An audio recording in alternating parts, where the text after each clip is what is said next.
Former Vice President Dick Cheney is blasting the president for his response to the failed terror attack. He says it's proof that Mr. Obama is, quote, trying to pretend we're not at war. Joining me now for today's strategy session are Democratic strategist and CNN political contributor James Carville and RedState.com's Eric Erickson. First of all, thank you so much for joining us here in the Situation Room. I want to show you, this is what former Vice President Dick Cheney had to say, claiming that the president is trying to pretend that we're not at war. This is a statement he released saying, as I've watched the events of the last few days, it is clear once again that President Obama is trying to pretend we're not at war.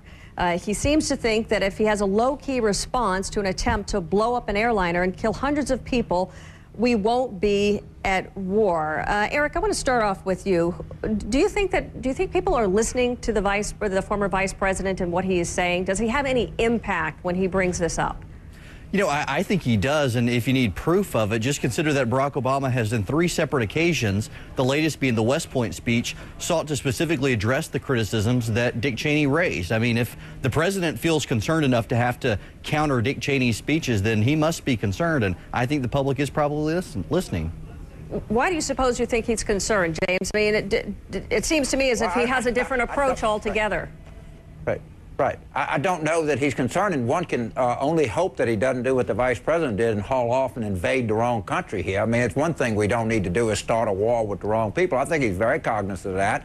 I think that what he's trying to do, and what I want him to do, is find out what the systemic breakdown was. I fly a lot, and I'm kind of freaked out by this, too. And I want to know what broke down, why it broke down, and not these sort of ineffective, almost ridiculous attacks. I mean, if the president came out there, you know, and said it was a systemic breakdown, we're going to try to find out what went wrong. And by the way, he spent, you know, months trying to figure out what to do about Afghanistan. I'm sure he's acutely aware that this country's at war. Well, the president did actually respond to Cheney. We have a statement that was just released from the White House communications director. I'm going to read just a part of it here, the main focus. He says, to put it simply, this president is not interested in bellicose rhetoric. He is focused on action. He goes on to say that the former vice president makes the clearly untrue claim that the president, who's the nation's commander-in-chief, needs to realize that we're at war. He says, I don't think anyone realizes this very hard reality more than President Obama, who obviously has a lot of tough choices here.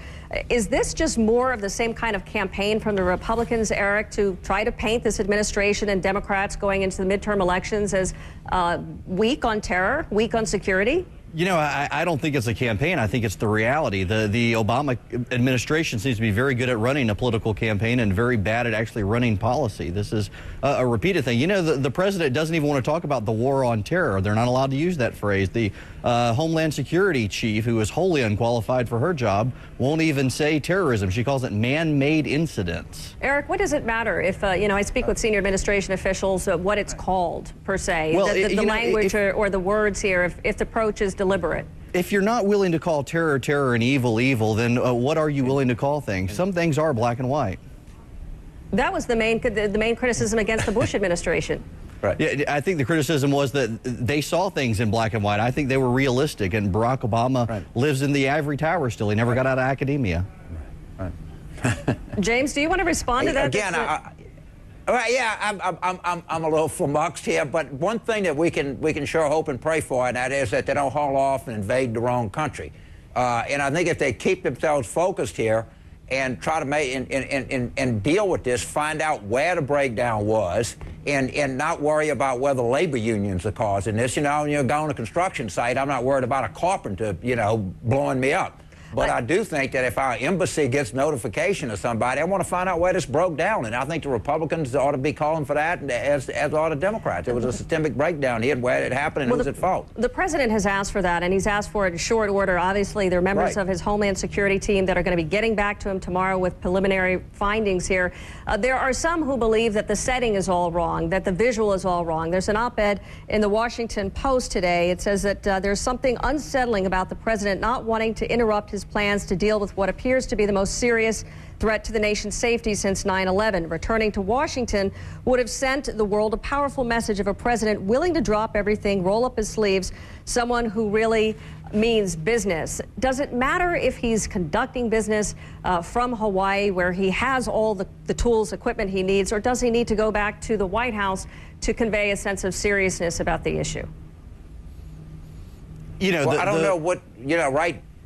Go ahead, Eric. Well, I'll no, I was just going to say, Barack Obama never once criticized George Bush for being on vacation during his 8 years, and I don't think anyone should do the same for Barack Obama. He is the president of the United States. The White House goes with him. He doesn't have to be in a specific building, and frankly, I don't think it is a criticism that needs to be raised. This man is still the president, and I mean, he can hop aboard Air Force One if he needs to. The Democrats criticized George Bush for not flying back to Washington on 9/11 and for being on vacation at several times, but he got the job done.